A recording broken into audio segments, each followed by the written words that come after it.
Real magic and spellcasting go together like Harry Potter and transsexual controversy, but how do you actually cast a real spell? In today's video, I'll explain everything from how to cast a real magic spell in the most basic way to how to lay out an altar for a complete witchy experience, and full disclosure, I don't think that the altar thing is strictly necessary. So if that's something you'd like to see, click that like button right now, subscribe and ding that bell, and let's dive in, shall we?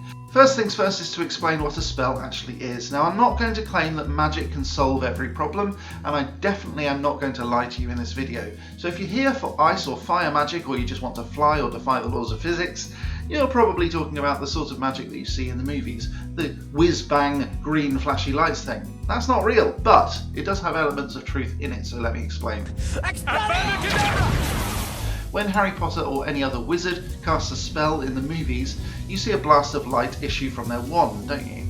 Well, although with real magic you won't be able to see this with your eyes, witches and wizards usually imagine light coming from their finger, their wand, their cauldron, or whatever. And it's a great source of power that we call imagination. And that's really all spellcasting actually is. It's a form of directed imagination.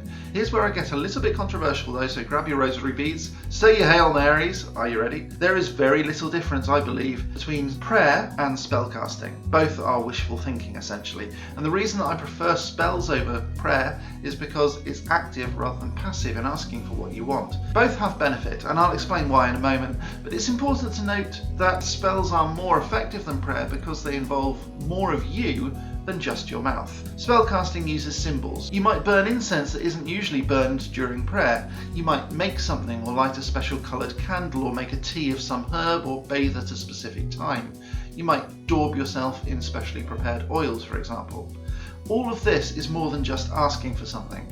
Now here's the thing, prayer and spells are similar. Both focus your mind on what you want and both direct your power towards a goal. But I believe it's better to use the language of your unconscious mind to get things for you. The language of your unconscious mind, by the way, speaks in symbols. I'm not talking about what happens when you think to yourself, because that's usually a conscious thing and uses language. So you know when you think to yourself and you hear that little voice inside your head? That's not what I'm talking about here. These words are conscious and are therefore limited by language, but when you're tired, like when you wake up to go to the toilet late at night for example, you just get up and probably won't be thinking in words. It's more primal and fundamental than words. And so with magic, real magic, it's better to get those pesky words out of the way and go straight to the source of your power, and that is your unconscious mind. If magic exists at all, I believe that it is in the unconscious mind. It's definitely a more psychological approach to magic than you'll find in most places, but I've seen evidence that this is true so many times, I find it very hard to discount. When it comes to casting spells then, spellcasting can be surprisingly easy. I said that we use symbols, but you'll also know about magic words or spells from movies like Hocus Pocus, where a book of magic contains weird words of power, and this is true sometimes too. It can be as simple as saying something aloud, like you might if you were saying a prayer. That is a form of spellcasting. So a birthday wish, when you blow out the candle on your cake, is a spell, regardless of whether or not you say it aloud. I wish that I don't spread COVID all over this party.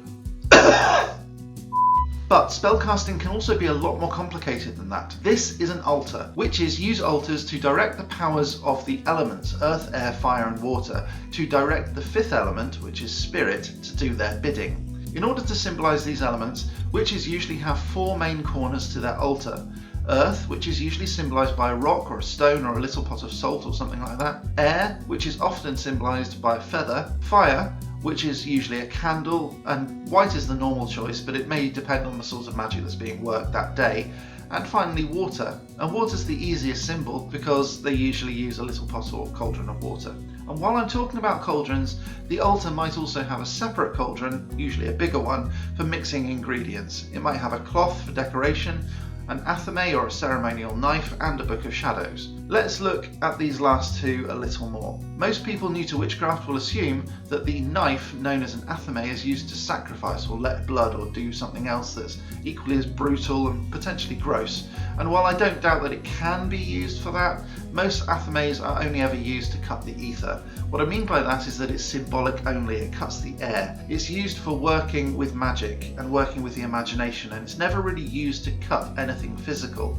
Even the sacrificial offerings of food and other things that witches sometimes use will be cut by separate tools. The Athame is a specific or sacred knife that's only ever used for one thing. If you're starting out in the craft, of course you can use something else like a carving knife or a bread knife if you wish, but eventually you'll probably want to get a specific one only for this purpose. A Book of Shadows is a book in which you will want to add your thoughts, feelings, spells, words, ingredients, and any other thing that a witch may use in their spell casting. It's usually a very private book, similar to a journal or a diary, that's never shared with anyone else unless by agreement from the author. For this reason, you'll want to get a blank book and use it only for your magic work, similar to an Athame. Traditional Books of Shadows were bound in skin, but modern day books are much cheaper and also have vegan alternatives. The key to any Book of Shadows, at least traditionally though, is that they were always handwritten. Nowadays, of course, modern witches print things out on their computers and printers, and so it's a lot less mystical looking than they used to be. Nowadays, of course, they also look a bit more like scrapbooks. They're often bigger, but it also depends on how you want to deal with it. Some witches don't bother with Books of Shadows at all. So now you have all the pieces of a witch's altar, and you understand a little bit about casting spells.